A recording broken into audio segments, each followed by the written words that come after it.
The eastern screech owl is a small bird commonly found in residential areas throughout the eastern United States. It occurs both in a gray form and a red form. About 10 years ago, my son and I constructed an eastern screech owl nest box and hung it on the pine tree in our backyard. In the time that's passed, many young birds have fledged out of this box. In early spring 2009, a brownish female and a male that we affectionately named Red took up residence in our backyard. My son named their two kids Porky and Junior. You can probably figure out which is which. Being a mother, of course, is not easy, but the two did a fine job, and the two youngsters grew strong and fledged. This was the last time we saw them. On October 31st, 2009, my son and I heard the distinctive call of the eastern screech owl. We ran to the backyard with flashlight and camera and recorded Red, shown at top, with a new female, who we later named Amber due to her reddish-brown coloration. Even though we'd had screech owls nesting in the yard in the past, Amber and Red taught us a lot about the behavior of eastern screech owls that we hadn't known previously. In particular, a lot about their courtship and the behavior that surrounds that. At the beginning of the courtship cycle, Amber would broadcast a loud, whistled trill that got louder and louder as it went on and lasted quite a long time. I think the purpose of this call is to attract the mate and establish the pair bond, but I'm not sure.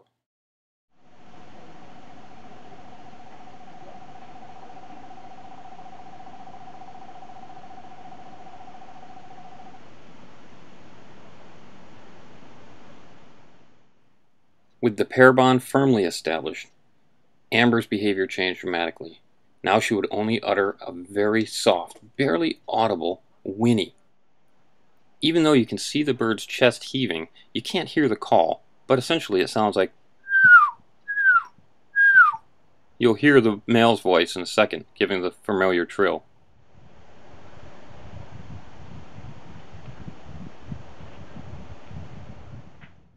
Red would always answer the whinnies of Amber with the low-pitched trill, much shorter than her broadcast call. As you saw in the last clip, as soon as Amber hears Red, she dashes off to go meet him.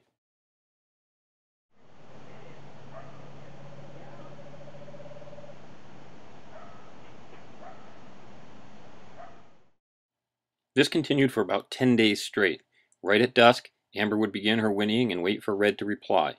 As soon as he did, she flew down and left, back to a horizontal branch, and she waited for Red. Amber would solicit by puffing up and bowing downward with her tail cocked in the air, waiting for Red to arrive. When he did, there was a brief flurry of activity. Again, this happened every night for 10 nights. This video, while not fantastic, is the only video I've been able to find of this rare event in nature. Following these encounters, Amber would dash off for a while, perhaps to eat a meal that Red had given her. Sometimes Red would arrive and Amber was out. He'd give the same short trill repeatedly, waiting for her response.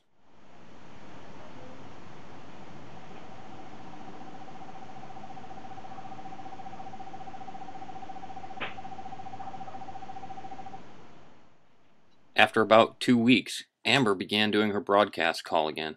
It didn't make any sense. There was no sign of Red. She'd start at the box mouth, then after an hour, move up into the trees, getting higher and higher, calling louder and louder, eventually moving to the neighbor's yard and doing the same. Something was very wrong. The next day, we found Amber outside of the box all day, roosted in trees nearby. 3 days later, we'd sometimes hear Amber calling in the neighborhood, but nowhere near our yard, and there was no sign of her near the box. I got out my ladder and checked. Sure enough, here lay 3 abandoned eggs. It was sad, but that's life. Weeks later, we finally got the end of the story when a neighbor came over and said, "Hey, I forgot to tell you, I found a dead little owl in my front yard." He showed us pictures, and sure enough, as expected, it was our friend Red. It was a sad end, really, but it made us feel better to know that he hadn't abandoned Amber.